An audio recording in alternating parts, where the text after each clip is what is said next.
થાય કે પોલીસ વિભાગ શું કામ કરી શકે છે।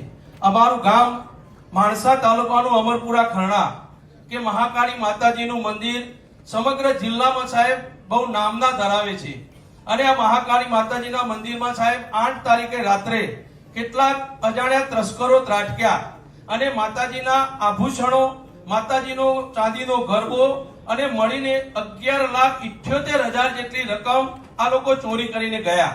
અમને લોકોને સવારે 5 વાગે સાહેબ ખબર પડી। અમે તરત માણસા પોલીસ સ્ટેશનનો સંપર્ક કર્યો। માણસા પોલીસની સમગ્ર ટીમ સાહેબ તાત્કાલિક આવી ગઈ।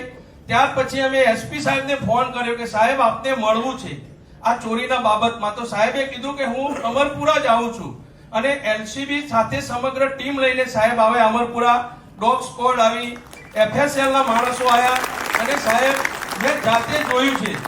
આખો દિવસ તડકામાં ખેતરોમાં ફરીને તનતોડ મહેનત કરી, લોકેશન ટ્રેસ કર્યા અને સાહેબ મને કહેતા આજે ગર્વ થાય છે ગાંધીનગર પોલીસ વિશે કે ફક્ત 8 તારીખે ચોરી થઈને 13 તારીખે ચોરોને દબોચી લીધા। અને દબોચવાની સાથે સાથે સાહેબ અમારું ગામ મહાકાળી માતાજીમાં એટલી બધી આસ્થા હતી કે આખું ગામ રડતું હતું કે માતાજીના આભૂષણો માં સાક્ષાત હોય ને ચોરી થાય અને 5-6 જણાએ તો પગમાં ચંપલ નહીં પહેરવાની બાધા રાખેલી। ત્યારે માતાજીમાં શ્રદ્ધા અને અમે બપોરે એસપી સાહેબની આખી ટીમ સાહેબ થાકેલી તો ગામજનોએ વિનંતી કરી કે સાહેબ તમે જમી લો। તો એ વખતે એસપી સાહેબે સાહેબ ગામજનોને આશ્વાસન આપેલું કે જ્યારે તમારે માતાજીનો ગરબો અને આભૂષણો હું પરત લાવીશ ત્યારે જ આ ગામમાં જમવા આવીશ।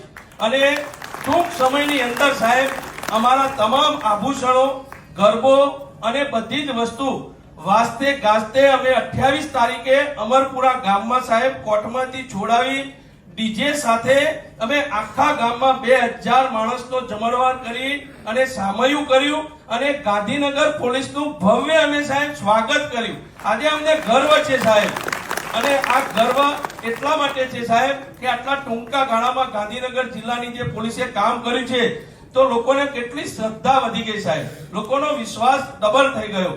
અને ખૂબ ખૂબ આભાર આપનો તો સાહેબ આખા ગુજરાતમાં આપની નામના છે કે ગુજરાત રાજ્યના ગૃહમંત્રી જ્યારે જાહેર મંચ ઉપરથી બોલતા હોય તો કેટલા એમના અધિકારીઓ પર વિશ્વાસ છે કે 24 કલાકની અંદર ગુનેગારોને પકડી પાડવામાં આવશે।